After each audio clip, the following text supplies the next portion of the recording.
Lots of veggies, একটু হালকা নুন আর চিনি দিয়ে একটু ভালো করে ভাজা ভাজা করে নেবো। চাপা ঢাকা দিয়ে ভাজবো যাতে একেবারে সেদ্ধ হয়ে যায়। ওকে, দেখতে থাকো আলটিমেটলি কী রেসিপি বানাচ্ছি। মাঝখানে ঢাকনাটা একবার খুললাম, এই দেখো কি পরিস্থিতি হয়েছে।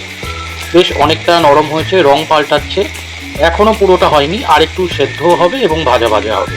হতে থাক, আবার ঢাকা দিই। সবজিগুলো পুরোপুরিভাবে সেদ্ধ হয়ে গেছে, একদম সেদ্ধ। এবার জাস্ট একটু ভাজার রংটা হবে, সবজির গায়ে একটু ভাজার লাল লাল রং ধরবে। এই পর্যায়ে দিলাম একটু আদা, আমি গ্রেট করে দিয়েছি। আদার চুলদারি সমস্ত কিছু শুদ্ধই গ্রেট করে দিয়ে দিয়েছি। আদাটা পরে দিয়েছি, তার কারণ হচ্ছে আদার গন্ধটা আমার চাই এই রান্নাতে, তাই একটু পরে দিয়েছি। খুব বেশি আর ভাজাভাজি নয়, অল্প কিছুক্ষণ ভাজাভাজি চলছে। গ্যাসটা কমিয়ে দিয়ে এবার দিলাম কিছু মশলা। এই পাশটাতে আছে দেখো কালো কালো, এটা হচ্ছে গোলমরিচের গুঁড়ো।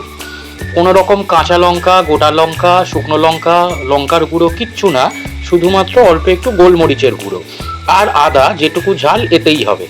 আর এই পাশে এই যে হলুদ হলুদ মশলা, এটা হচ্ছে এভারেস্টের সবজি মশলা, আর কিচ্ছু না। আর আগে নুন চিনি দেয়া আছে, এই হচ্ছে মশলা। এবার এটাকে একটু সামান্য ভাজা ভাজা করব, সামান্যই। এই দেখো হয়ে গেছে। এবার এর মধ্যে আসল যে বস্তুটি সেটি দেব, কি বলতো?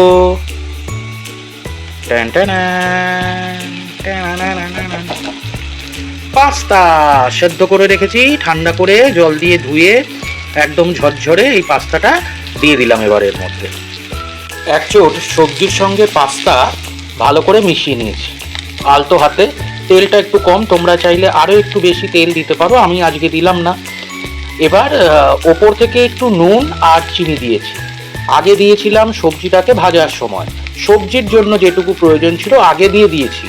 এখন এই সেদ্ধ করা পাস্তার জন্য যেটুকু নুন আর চিনির প্রয়োজন সেটা বুঝে দিলাম। এবার এটাকেও একটু মিশিয়ে নেব, তাহলেই হয়ে যাবে। এই যে দেখো একেবারে রেডি।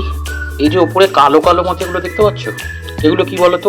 এই যে কড়ার গায়ে একটু লেগে লেগে ধরে না, এইটা খুঁচিয়ে তুলে নিয়ে খেতে আমার খুব দারুণ লাগে। এটা ছোটবেলা থেকেই আমার খুব প্রিয়।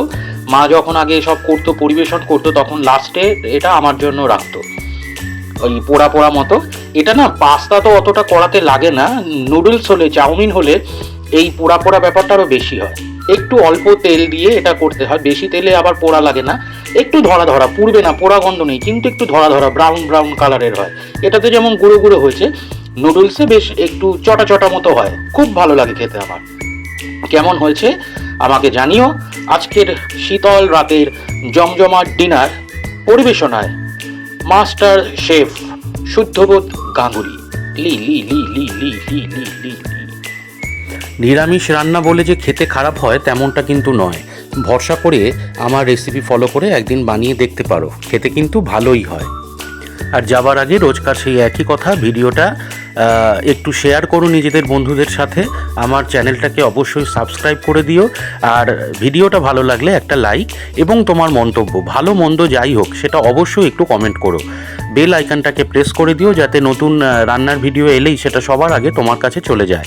তো থ্যাংক ইউ আমার চ্যানেল দেবার ভোগ এটাকে ভিজিট করার জন্য, এবং প্লিজ একটু আমার পাশে থাকো, লাইক কমেন্ট শেয়ার এবং সাবস্ক্রাইব করে আমার চ্যানেলটাকে গ্রো করতে একটু হেল্প করো। প্লিজ প্লিজ প্লিজ, তোমাদের হেল্প আমার ভীষণ ভীষণ প্রয়োজন। Once again thank you very very much.